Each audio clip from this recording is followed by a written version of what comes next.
Hey guys, ഇന്ന് evening സ്നാക്കിൻ്റെ റെസിപ്പിയാണേ. First നമുക്ക് ചൂടായ കടയിലേക്ക് 3 ടേബിൾ സ്പൂൺ നെയ്യ് ഒഴിച്ചു കൊടുക്കാം. അതിലേക്ക് നമുക്ക് നുറുക്കി വെച്ച കാഷ്യൂസും കൂടി ഇട്ട് കൊടുക്കാം. നന്നായി വരുന്ന സമയത്ത് നമുക്ക് ഒരു പിടി തേങ്ങയാണ് ഞാൻ ഇവിടെ യൂസ് ചെയ്യുന്നത്. ഒരു പിടി തേങ്ങ ഇട്ട് നന്നായിട്ട് റോസ്റ്റ് ചെയ്തെടുക്കാം. ഇനി അരിഞ്ഞു വെച്ച പഴവും കൂടെ ചേർത്ത് നന്നായി മിക്സ് ചെയ്യാം. ഞാൻ ഇവിടെ യൂസ് ചെയ്യുന്ന പഴം ഏത്തപ്പഴമാണ്. നിങ്ങൾക്ക് ഇഷ്ടമുള്ള പഴം വെച്ച് ഈ റെസിപ്പി ട്രൈ ചെയ്യാവുന്നതാണ്.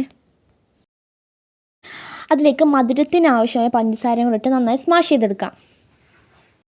ഇതിലേക്ക് റവ ചേർത്ത് കൊടുക്കാം. ഇളം ചൂടോടുകൂടി തന്നെ ഉരുട്ടെടുക്കുക. നമ്മൾ ചപ്പാത്തിക്ക് മാവ് ഒഴിക്കത്തില്ലേ, അതുപോലെ ഈ ഐറ്റംസ് എല്ലാം കൂടെ നന്നായി മിക്സ് ചെയ്യാം. ചപ്പാത്തിക്ക് മാവ് ഉരുട്ടിയെടുക്കുന്ന പോലെ ഇത് നമുക്ക് ഉരുട്ടിയെടുക്കാം. എനിക്ക് ഏകദേശം 15 ബോൾ ഉരുട്ടിയെടുത്തിട്ടുണ്ടായിരുന്നു. ഇനി നല്ല തിളച്ച എണ്ണയിലിട്ട് നന്നായി ഫ്രൈ ചെയ്തെടുക്കാം. ലോ ഫ്ലെയിമിൽ വെക്കാൻ ശ്രദ്ധിക്കാം.